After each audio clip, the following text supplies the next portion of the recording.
বন্ধুরা, আমি আবার দ্বিতীয় পর্ব নিয়ে চলে এলাম। চড়ুইভাতি 2025 চিলড্রেন্স ওয়ার্কশপ ব্যবস্থাপনায় আবার আমি পিকনিক স্পটে চলে এলাম। এবার দেখুন, সবার খাওয়া দাওয়া হয়ে গেছে। এবার বসে সবাই গল্প টল্প করছে, যে যার মতন বসে। আমিও চলে এলাম বাগান দেখতে। দেখুন কি সুন্দর গাঁদা ফুল হয়ে রয়েছে, কমলা রঙের এবং বাসন্তী কালারের গাঁদা ফুল প্রচুর লাগিয়েছে। আর ওদিকে সর্ষে ক্ষেত, প্রচুর সর্ষে ফুল হয়ে রয়েছে, দারুণ লাগছে।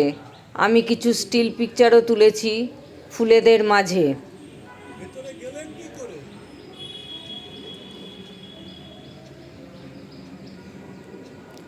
দারুণ লাগছে, পিকনিকের জায়গাটা খুব সুন্দর। এবার আমি চলে এসেছি সবেদা গাছ দেখতে। দেখুন কত সবেদা হয়ে রয়েছে। সবেদাগুলো আর একটু বড় হবে, এখন ছোট ছোট অবস্থায় আছে। দারুণ সাজানো গোছানো বাগান। আমি ঘুরে ঘুরে দেখছি, আমার ভীষণ ভালো লাগছে।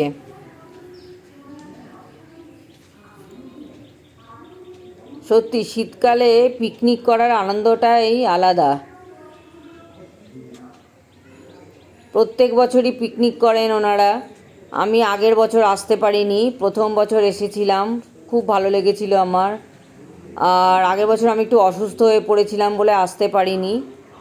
তাই এবছর আমি নিজেকে খুব সাবধানে এবং সুস্থ রেখেছি, যাতে আমি এই পিকনিকটা কভার করতে পারি।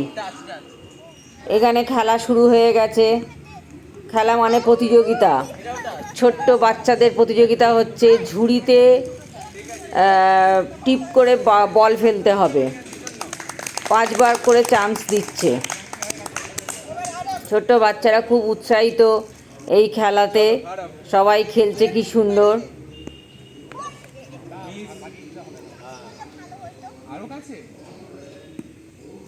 আমিও চলে এসেছি, খেলাধুলা শুরু হবে। অ্যানাউন্সমেন্ট করার সময়তেই আমি একটু বাগানের দিকে ছিলাম। যখন অ্যানাউন্সমেন্ট শুনলাম, আমি সঙ্গে সঙ্গে চলে এলাম খেলার জায়গাতে। আমি এই কম্পিটিশানগুলো দেখতে খুব ভালোবাসি, আমার খুব ভালো লাগে।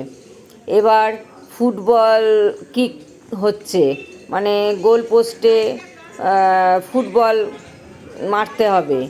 তো এবার ছোটদের হয়ে গেছে, এবার মাঝারি বয়সে যারা, তারা করছে। এরপরে বড়রা আসবে, বড়রা মানে গার্জেনরাও আসবে, গার্জেনদেরও চান্স দেওয়া হচ্ছে এই কম্পিটিশানে।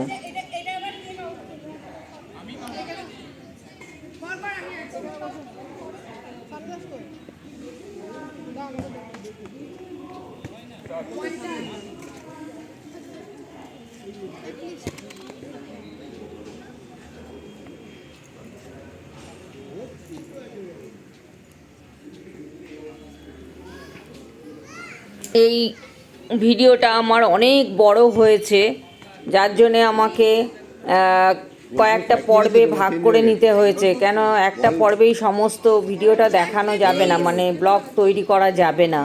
সেই জন্যে আমাকে ভেঙে ভেঙে ব্লগ তৈরি করতে হয়েছে, তাই আমাকে কয়েকটা পর্বে ভাগ করতে হয়েছে। তো এইটা আমার দ্বিতীয় পর্ব। আপনাদের ভালো লাগলে লাইক, শেয়ার, কমেন্টস করবেন। আর নতুন বন্ধুরা আমাকে সাবস্ক্রাইব করে আমার পাশে থাকবেন।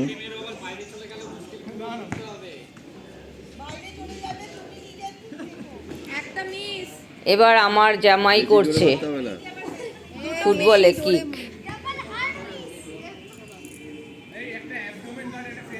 কোমর ব্যথা, পায়ে ব্যথা, তা সত্ত্বেও খেলায় কত এনার্জি। এবার আমার হাজবেন্ড করলো।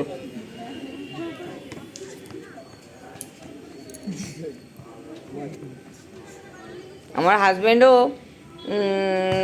ইয়াংকালে বা ছোটোবেলায় ফুটবল খেলতেন।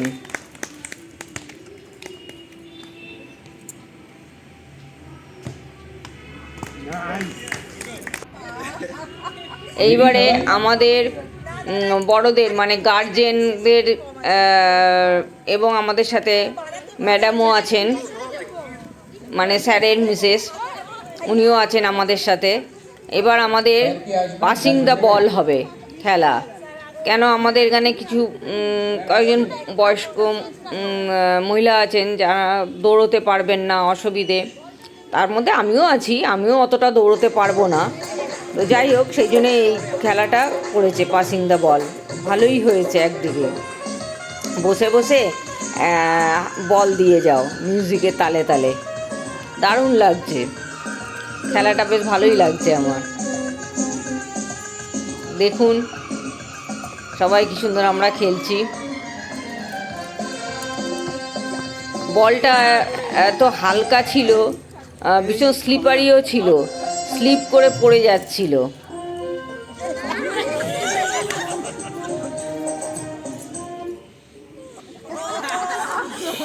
সুন্দর আউট হয়ে গেলেন একজন। এবার আবার শুরু হলো খেলা। মাঝে মাঝে মিউজিকটা ফলস হয়ে যাচ্ছিল, মনে হচ্ছিল বোধহয় থেমে গেল, কিন্তু আসলে কি ফলস হয়ে যাচ্ছে। চলছে খেলা। এবার কে আউট? ও, উনি আউট হয়ে গেলেন। বলটা ওই একটা নেটের ভেতর ঢুকিয়ে নেওয়া হয়েছে যাতে স্লিপ খেয়ে পড়ে না যায়। আবার খেলা শুরু হয়ে গেল।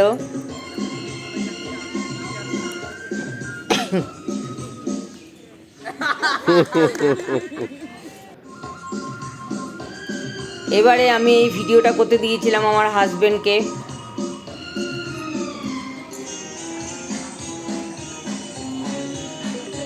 চলছে আমাদের খেলা। এবারে কে আউট হয় দেখি।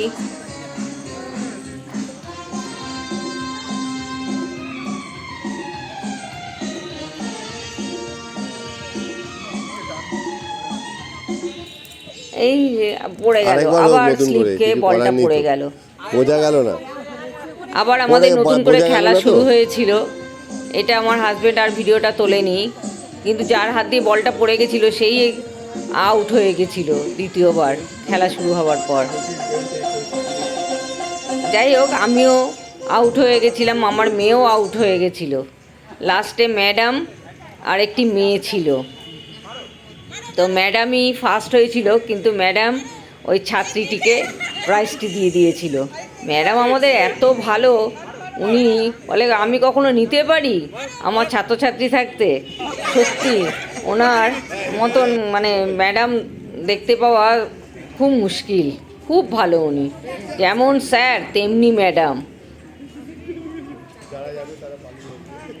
ওনাদের ছেলেটিও খুব ভালো হয়েছে, লেখাপড়ার দিক থেকে, ব্যবহারের দিক থেকে, কাজের দিক থেকে, সব দিক দিয়ে ভালো হয়েছে। ছেলেটিও খুব ভালো।